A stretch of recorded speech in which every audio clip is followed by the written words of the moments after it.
ସକାଳୁ ସକାଳୁ ବାହାରି ପଡ଼ିଲୁ କପିଳାସ ଯିବା ପାଇଁ ମୋ ବୋଉର ମୋର। ବହୁତ ଦିନ ହେଲା ମୋ ବୋଉ କପିଳାସ ଯାଇନଥିଲା, ମୁଁ ବି ଯାଇନଥିଲି। ଆମ ଗାଁରୁ ବି 2 ଜଣ ଗଲେ। ପାହାଡ଼ ଦେଖି ମୋ ବୋଉର ଲୋଭ ହେଲା, କେତେ ବଡ଼ ପାହାଡ଼। ଟିକେ ଠିଆ କରିଦେଲି, ତାକୁ ପାହାଡ଼କୁ ଟିକେ ବୋଉକୁ ଦେଖେଇଲି, ଦେଖ କେତେ ବଡ଼ ବଡ଼ ପାହାଡ଼। ଆମେ ବି ଆଗରେ ଗଲେ ପାହାଡ଼ ବି ପଡ଼ିବ। ଗଲୁ, କେତେ ପାହାଡ଼। ତାପରେ ପୁଣି ଆଗକୁ ବଢ଼ିଲୁ।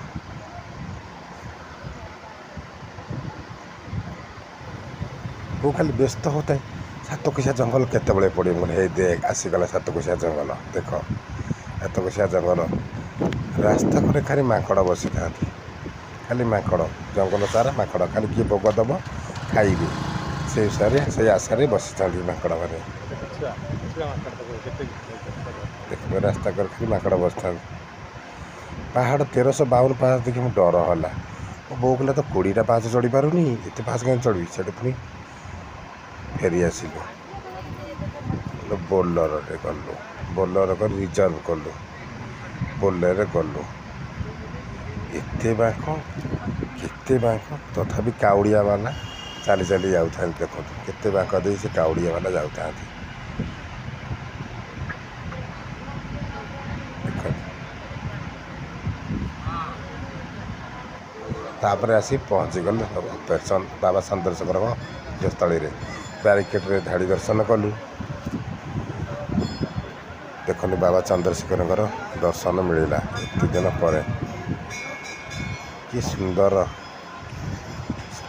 କି ସୁନ୍ଦର ମନୋହର ଦେଖିଲେ ଆପଣ ବି ଆସିବାକୁ ଇଚ୍ଛା ହେବନି। କି ସୁନ୍ଦର ପାହାଚ ପାହାଚ। ତାପରେ ସେଠି ଭୋଜନ କରିଦେଲୁ, ଯେହେତୁ ଛୋଟ ପିଲା ଆମ ପାଖରେ ଥିଲେ, ଉପବାସ କରିଥିଲୁ, ଖାଇନଥିଲୁ। ସେଠି ଭୋଜନ ଟିକେ କରିଦେଲୁ ଠାକୁରଙ୍କର। ତାପରେ ଭୋଜନ କରି ଘରେ ଝରଣା ପାଣି ହାତ ଫାତ ଧୋଇଲୁ। ତାପରେ ବୋଉ ହେରିକା କହିଲେ ଆମେ ଚାଲ ଟିକେ ପାହାଚ ତ 1352 ଚଢ଼ି ପାଇଲୁନି, ଚାଲ ଏଇ ଠାକୁରଙ୍କ ପାଖରେ ପାହାଚ ଟିକେ ଚଢ଼ିବା। ତଥାପି ଥକି ପଡ଼ିଲେ।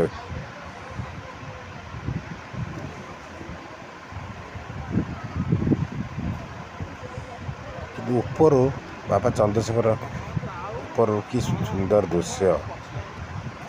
କିନ୍ତୁ ଅଲଗା ବାଟେ ଦେଖିଲା ବେଳକୁ ରାସ୍ତା ଅଛି। ଆମେ ସେଇ ରାସ୍ତାରେ ପାହାଚ ବାଟେ ନ ଫେରି ସେ ରାସ୍ତା ଫେରିଲୁ। ତାପରେ ବୋଲେରୋ ଯୋଗେ ତଳକୁ ପଳେଇ ଆସିଲୁ। ବୋଲେରୋ ବାଲା ତରତର କଲା। ତାପରେ ଗାଡ଼ି ଯେଉଁଠି ରଖିଥିଲୁ ସେଇଠିକି ପଳେଇ ଆସିଲୁ। ଏବେ ବାହାରିଲୁ ଘରକୁ ଯିବା ପାଇଁ। ଆସିଲୁ, ଏକଜୁଟ ହେଲୁ 3 ଜଣ, ତାପରେ ବାହାରିଲୁ। ପୁଣି କେବେ ଡୋରି ଲାଗିବ?